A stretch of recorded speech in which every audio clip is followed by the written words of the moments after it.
Hi, everyone, and welcome to part two of the Read Aloud of Wonder for week 4. So, we left off at the chapter 1 to 10. Mom always had this habit of asking me how something felt on a scale of 1 to 10. It started after I had my jaw surgery when I couldn't talk because my mouth was wired shut. They had taken a piece of bone from my hip bone to insert it into my chin to make it look more normal, so I was hurting in a lot of different places. Mom would point to one of my bandages and I would hold up my finger to show her how much it was hurting. 1 meant a little bit, 10 meant so much. Then she would tell the doctor when he made his rounds what needed adjusting or things like that. Mom got very good at reading my mind sometimes. After that, we got into the habit of doing the 1 to 10 scale for anything that hurt. Like if I just had plain old sore throat, she'd ask 1 to 10, and I'd say 3, or whatever it was. When school was over, I went outside to meet Mom, who was waiting for me at the front entrance like all the other parents or babysitters. The first thing she said after hugging me was, "How was it, 1 to 10? 5, I said, shrugging, which I could tell totally surprised her. "Wow," she said quietly. "That's even better than I hoped for. Are we picking Via up?"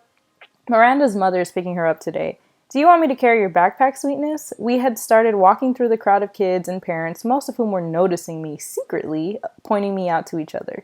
"I'm fine," I said. "It looks too heavy, Augie." She started to take it from me. "Mom!" I said, pulling my backpack away from her. I walked in front of her through the crowd. "See you tomorrow, August." It was Summer. She was walking in the opposite direction. "Bye, Summer," I said, waving at her.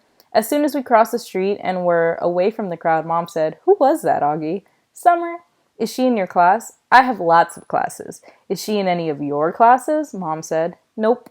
Mom waited for me to say something else, but I just didn't feel like talking. "So it went okay," said Mom. I could tell she had a million questions she wanted to ask me. Everyone was nice. "Did you like your teachers?" "Yeah." "How about those kids you met last week? Were they nice?" "Fine, fine. Jack hung out with me a lot." "That's so great, sweetie. What about that Julian boy?" Or that boy Julian. I thought about that Darth Sidious comment. By now it felt like that had happened 100 years ago. "He was okay," I said. "And the blonde girl, what was her name?" "Charlotte, Mom," I said. "Everyone was nice already." "Okay," Mom answered. I honestly don't know why I was kind of mad at Mom, but I was. We crossed Amesport Avenue, and she didn't say anything else until we turned onto our block. "So," Mom said, "how did you meet Summer if she wasn't in any of your classes?" "We sat together at lunch," I said. I had started kicking a rock between my feet like it was a soccer ball, chasing it back and forth across the sidewalk. "She seems very nice." "Yeah, she is." "She's very pretty," Mom said. "Yeah, I know," I answered. "We're kind of like Beauty and the Beast." I didn't wait to see Mom's reaction. I just started running down the sidewalk after the rock, which I had kicked as hard as I could in front of me. Padawan. That night, I cut off the little braid on the back of my head. Dad noticed first. "Oh, good," he said. "I never liked that thing." Via couldn't believe I had cut it off. "That took you years to grow," she said, almost like she was angry. "Why did you cut it off?" "I don't know," I answered. "Did someone make fun of it?" "No." "Did you tell Christopher you were cutting it off?" "We're not even friends anymore." "That's not true," she said. "I can't believe you would just cut it off like that," she added snottily, and then practically slammed my bedroom door shut as she left the room. I was snuggling with Daisy on my bed when Dad came to tuck me in later. He scooched Daisy over gently and lay down next to me on the blanket. "So, Augie Doggy," he said, "it was really an okay day?" He got that from an old cartoon about a Dachshund named Augie Doggy, by the way. He had bought it for me on eBay when I was about 4, and we watched it a lot for a while, especially in the hospital. He would call me Augie Doggy, and I would call him Dear Old Dad, like the puppy called the Dachshund Dad on the show. "Yeah, it was totally okay," I said, nodding. "You've been so quiet all night long." "I guess I'm tired." "It was a long day, huh?" I nodded. "But it really was okay?" I nodded again. He didn't say anything, so after a few seconds I said, "It was better than okay, actually." "That's great to hear, Augie," he said quietly, kissing my forehead. "So it looks like it was a good call Mom made you're going to school." "Yeah, but I could stop going if I wanted to, right?" "That was the deal, yes," he answered. "Though I guess it would depend on why you wanted to stop going too, you know. You'd have to let us know. You'd have to talk to us and tell us how you're feeling and if anything bad was happening. Okay? You promise you'd tell us?" "Yeah." So, can I ask you something? Are you mad at Mom or something? You've been kind of huffy with her all night long. You know, Augie, I'm as much to blame for sending you to school as she is. No, she's more to blame. It was her idea. Mom knocked on the door just then and peeked her head inside my room. Just wanted to say goodnight, she said. She looked kind of shy for a second. Hi, Mama, Dad said, picking up my hand and waving it at her. I heard you cut off your braid, Mom said to me, sitting down at the edge of the bed next to Daisy. It's not a big deal, I answered quickly. I didn't say it was, said Mom. Why don't you put Augie to bed tonight, Dad said to Mom, getting up. I've got some work to do anyway. Good night, my son, my son. That was another part of our Augie Doggy routine, though I wasn't in the mood to say good night, dear old Dad. I'm so proud of you, said Dad, and then he got up out of the bed. Mom and Dad had always taken turns putting me to bed. I know it was a little babyish of me to still need them to do that, but that's just how it was with us. Will you check on Via? Mom said to Dad as she lay down next to me. He stopped by the door and turned around. What's wrong with Via? Nothing, said Mom, shrugging. At least that's she would tell me. But first day of high school and all that. Said Dad. And then he pointed his finger at me and winked. It's always something with you kids, isn't it? He said. Never a dull moment, said Mom. Never a dull moment, Dad repeated. Good night, guys. As soon as he closed the door, Mom pulled out the book she'd been reading to me for the last couple of weeks. I was relieved because I really was afraid she'd want to talk, and I just didn't feel like doing that. But Mom didn't seem to want to talk either. She just flipped through the pages until she got to where we had left off. We were about halfway through The Hobbit. Stop, stop, shouted Thorin, said Mom, reading aloud. But it was too late. The excited dwarves had wasted their last arrows, and now the bows that Bjorn had given them were useless. They were a gloomy party that night, and the gloom gathered still deeper on them in the following days. They had crossed the enchanted stream, but beyond in the path seemed to straggle on just as before, and in the forest they could see no change. I'm not sure why, but all of a sudden I started to cry. Mom put the book down and wrapped her arms around me. She didn't seem surprised that I was crying. It's okay, she whispered in my ear. It'll be okay. I'm sorry, I said between sniffles. Shh, she said, wiping my tears with the back of her hand. You have nothing to be sorry about. Why do I have to be so ugly, Mommy? I whispered. No, baby, you're not. I know I am. She kissed me all over my face. She kissed my eyes that came down too far. She kissed my cheeks that looked punched in. She kissed my tortoise mouth. She said soft words that I knew were meant to help me, but words can't change my face. We nodded and looked down at our books. Then Jack whispered, Are you always going to look this way, August? I mean, can't you get plastic surgery or something? I smiled and pointed to my face. Hello, this is after plastic surgery. Jack clapped his hand over his forehead and started laughing hysterically. Dude, you should sue your doctor, he answered between giggles. This time the two of us were laughing so much we couldn't stop, even after Mr. Roche came over and made us both switch chairs with the kids next to us. Halloween. At lunch the next day, Summer asked me what I was going to be for Halloween. Of course, I'd been thinking about it since last Halloween, so I knew right away. Boba Fett! You know you can wear a costume to school on Halloween, right? No way, really? So long as it's politically correct. What, like no guns and stuff? Exactly. What about blasters? I think a blaster's like a gun, Augie. Aw, man, I said, shaking my head. Boba Fett has a blaster. At least we don't have to come like a character in a book anymore. In the lower school, that's what you had to do. Last year, I was a Wicked Witch of the West from The Wizard of Oz. But that's a movie, not a book. Hello, Summer answered. It was a book first. One of my favorite books in the world, actually. My dad used to read it to me every night in the first grade. When Summer talks, especially when she's excited about something, her eyes squint like she's looking right at the sun. I hardly ever see Summer during the day, since the only class we have together in English is English. But ever since the first lunch at school, we've sat at the summer table together every day, just the two of us. So what are you going to be? I asked her. I don't know yet. I know what I'd really want to go as, but I think it might be too dorky. You know, Savannah's group isn't even wearing costumes this year. They think we're too old for Halloween. What? That's just dumb. I know, right? I thought you didn't care what those girls think. She shrugged and took a long drink of her milk. So, what dorky thing do you want to dress up as? I asked her, smiling. Promise not to laugh. She raised her eyebrow and her shoulders, embarrassed. A unicorn. I smiled and looked down at my sandwich. Hey, you promised not to laugh, she laughed. Okay, okay, I said, but you're right. That is too dorky. I know, she said, but I have it all planned out. I'd make a head out of paper mache, and I'd paint the horn gold and make the mane gold too. It would be so awesome. Okay, I shrugged. Then you should do it. Who cares what other people think, right? Maybe what I'll do is just wear it for the Halloween parade, she said, snapping her fingers. And I'll just be like a goth girl for school. Yeah, that's it. That's what I'll do. Sounds like a plan, I nodded. Thanks, Augie, she giggled. You know, that's what I like best about you. I feel like I can tell you anything. Yeah? I answered, nodding. I gave her a thumbs up sign. Cool beans. School pictures. I don't think anyone will be shocked to learn I don't want to have my school picture taken on October 22nd. No way. No, thank you. I stopped letting anyone take pictures of me a while ago. I guess you could call it a phobia. No, actually, it's not a phobia, it's an aversion, which is a word I just learned in Mr. Brown's class. I have an aversion to having my picture taken. There, I used it in a sentence. I thought Mom would try to get me to drop my aversion to having my picture taken for school, but she didn't. Unfortunately, while I managed to avoid having the portrait taken, I couldn't get out of being part of the class picture. Ugh. The photographer looked like he had just sucked on a lemon when he saw me. I'm sure he thought I ruined the picture. I was one of the ones in front sitting down. I didn't smile, not that anyone could tell if I had. The cheese touch. I noticed not too long ago that even though people were getting used to me, no one would actually touch me. I didn't realize this at first because it's not like kids go around touching each other that much in middle school anyway.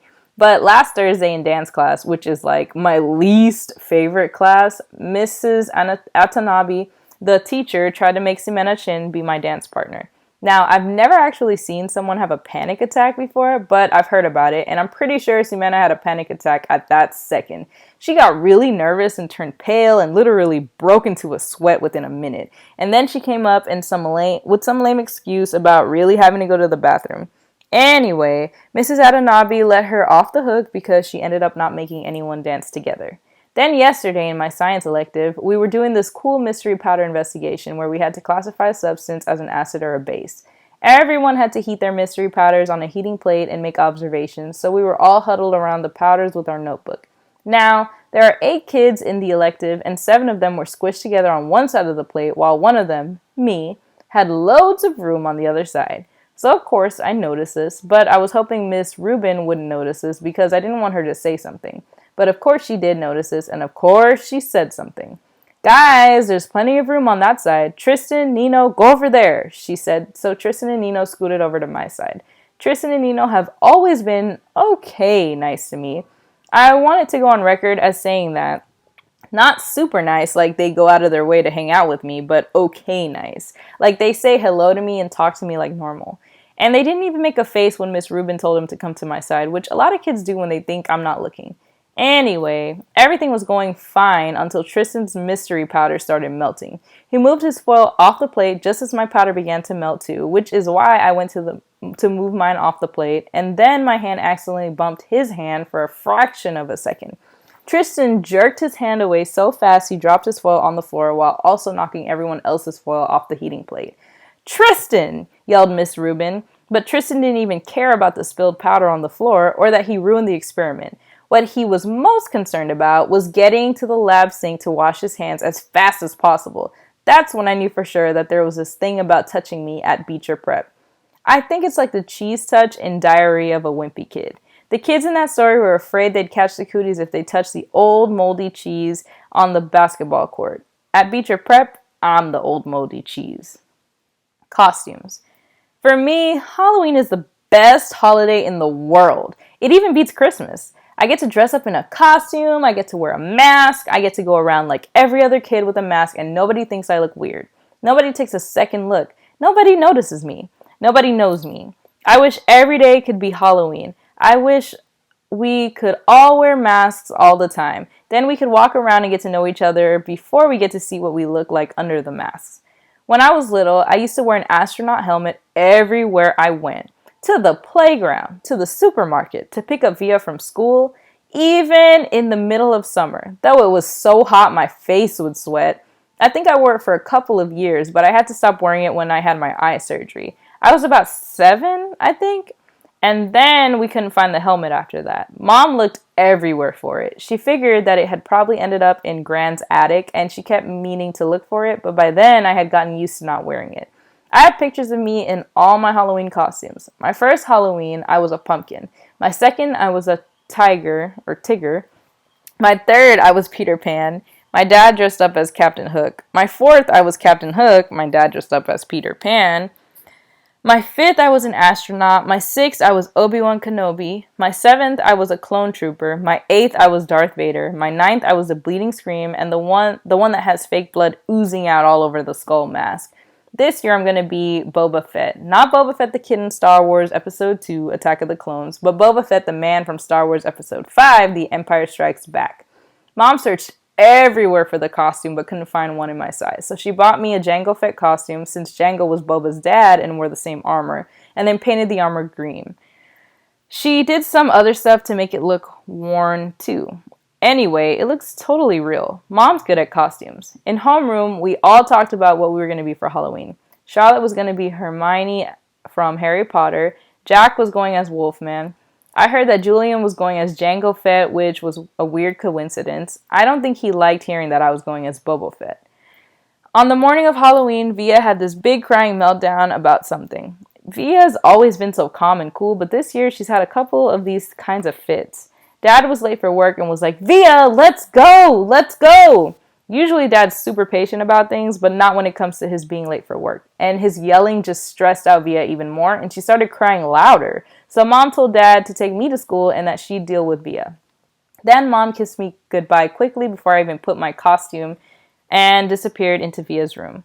"Aki, let's go now," said Dad. "I have a meeting I can't be late for. I haven't put my costume on yet, so put it on already. 5 minutes, I'll meet you outside." I rushed to my room and started to put the Boba Fett costume on, but all of a sudden I didn't feel like wearing it. I'm not sure why, maybe because it had all these belts that needed to be tightened and I needed someone's help to put it on, or maybe it was because it still smelled a little like paint. All I knew was that it was a lot of work to put the costume on, and Dad was waiting and would get super impatient if I made him late. So at the last minute, I threw on the Bleeding Scream costume from last year. It was such an easy costume, just a long black robe and a big white mask. I yelled goodbye from the door on my way out, but Mom didn't even hear me. "I thought you were going as Jango Fett," said Dad when I got outside. "Boba Fett." "Whatever," said Dad. "This is a better costume anyway." "Yeah, it's cool," I answered. The Bleeding Scream. Walking through the halls that morning on my way to the locker was, I have to say, absolutely awesome. Everything was different now. I was different. Where I usually walked with my head down trying to avoid being seen, today I walked with my head up, looking around. I wanted to be seen. One kid wearing the same exact costume as mine, long white skull face, oozing fake red blood, high-fived me as we passed each other on the stairs. I have no idea who he was, and he had no idea who I was. And I wondered for a second if he would ever done that if he'd known it was me under the mask. I was starting to think this was going to go down as one of the most awesome days in the history of my life, but then I got to homeroom. The first costume I saw as I walked inside the door was Darth Sidious. It had one of the rubber masks that are so realistic, with the big black hood over the head and a long black robe. I knew right away it was Julian, of course. He must have changed his costume at the last minute because he thought I was coming as Jango Fett. He was talking to two mummies who must have been Miles and Henry, and they were all kind of looking at the door like they were waiting for someone to come through it. I knew it wasn't a Bleeding Scream they were looking for, it was a Boba Fett. I was going to go and sit at my usual desk, but for some reason, I don't know why, I found myself walking over to a desk near them and I could hear them talking. One of the mummies was saying, "It really does look like him. Like this part especially," answered Julian's voice. He put his fingers on the cheeks and eyes of his Darth Sidious mask. "Actually," said the mummy, "what he really looks like is one of those shrunken heads. Have you ever seen those? He looks exactly like that. I think he looks like an orc." "Oh yeah! If I look like that," said the Julian voice, kind of laughing, "I swear to God I'd put a hood over my face every day." "I've thought about this a lot," said the second mummy, sounding serious. "And I really think if I look like him, seriously, I think I'd kill myself." "You would not," answered Darth Sidious. Yeah, for real, insisted the same mummy. I can't imagine looking in the mirror every day and seeing myself like that. It would be too awful, and getting stared at all the time. Then why do you hang out with him so much? Asked Sidious. I don't know, answered the mummy. Tushman asked me to hang out with him at the beginning of the year, and he must have told all the teachers to put us next to each other in all our classes or something. The mummy shrugged. I knew the shrug, of course. I knew the voice. I knew I wanted to run out of the class right then and there. But I stood there where I was and listened to Jack Wolf finish what he was saying. I mean, the thing is, he always follows me around. What am I supposed to do? Just ditch him, said Julian. I don't know what Jack answered because I walked out of class without anyone knowing I had been there. My face felt like it was on fire while I walked back down the stairs. I was sweating under my costume and I started crying. I couldn't keep it from happening. The tears were so thick in my eyes I could barely see, but I couldn't wipe them through the mask as I walked. I was looking for a little tiny spot to disappear into. I wanted a hole I could fall inside of, a little black hole that would eat me up. Jack Will. I hung out with Jack in homeroom, English, history, computer, music, and science, which were all the classes we had together. The teachers assigned seats in every class, and I ended up sitting next to Jack in every single class. So I figured out either the teachers were told to put me and Jack together, or it was totally incredible coincidence. I walked to classes with Jack too. I know he noticed kids staring at me, but he pretended not to notice. One time, though, on our way to history, this huge 8th grader who was zooming down the stairs 2 steps at a time accidentally bumped into us at the bottom of the stairs and knocked me down. As the guy helped me stand up, he got a look at my face, and without even meaning to, he just said, "Whoa!" Then he patted me on the shoulder like he was dusting me off and took off after his friends. For some reason, me and Jack started cracking up. "That guy made the funniest face," said Jack as we sat down at our desks. "I know, right?" I said. He was like, "Whoa." I swear I think he wet his pants. We were laughing so hard that the teacher, Mr. Roche, had to ask us to settle down. Later, after we finished reading about how ancient Sumerians built sundials, Jack whispered, "Do you ever want to beat those kids up?" I shrugged. "I guess. I don't know." "I'd want to. I think you should get a secret squirt gun or something and attach it to your eyes somehow. And every time someone stares at you, you would squirt them in the face." "With some green slime or something," I answered. No. With slug juice mixed with dog pee." "Yeah," I said, completely agreeing. "Guys," said Mr. Roche from across the room, "people are still reading."